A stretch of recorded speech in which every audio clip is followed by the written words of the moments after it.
এ ভাই, ডাব কত করে? 100 টাকা ম্যাডাম। শুভ্র, আরে বন্ধু, কোথায় ছিলি এতদিন বন্ধু? তোকে আমি কত খুঁজেছি, তোর দেয়া নাম্বারে তোকে ফোন করেছি, নাম্বারটা বন্ধ বলেছে। তোর দেয়া অ্যাড্রেসও আমি গিয়েছি, সেখানেও তোকে পাইনি বন্ধু। বন্ধু আমি তো 5 বছরের জন্য বিদেশ গিয়েছিলাম, তারপর সবকিছুই বদলে গিয়েছে।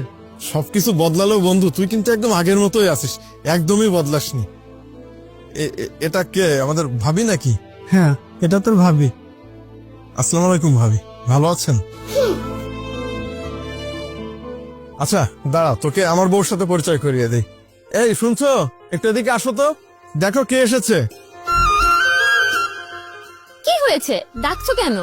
এই আসো, দেখো কে এসেছে। আমার ছোটবেলার বন্ধু জুয়েল এসেছে। আসসালামু আলাইকুম ভাবি। ওয়ালাইকুম আসসালাম। কেমন আছেন আপনারা? এই জুয়েল, কি হচ্ছে এসব? আমরা এখানে ডাব কিনতে এসেছি, কোনো বন্ধুত্বের আলাপ করতে না।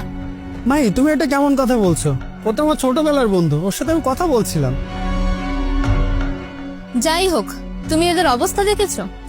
কেমন রাস্তায় থাকে এরা।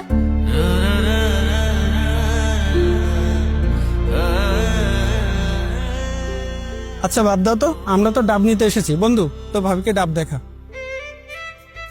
হ্যাঁ বন্ধু, আমি ডাব দেখাচ্ছি। ভাবি, এখানে 2 ধরনের ডাব আছে ভাবি। এগুলাতে আপনার শুধু পানি হবে, খুব মিষ্টি পানি।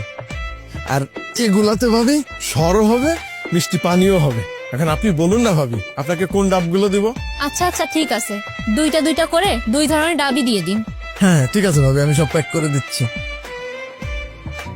মন দিয়ে শোনো, ওরা ডাবের দাম যা বলবে আমরা তার অর্ধেক দেব।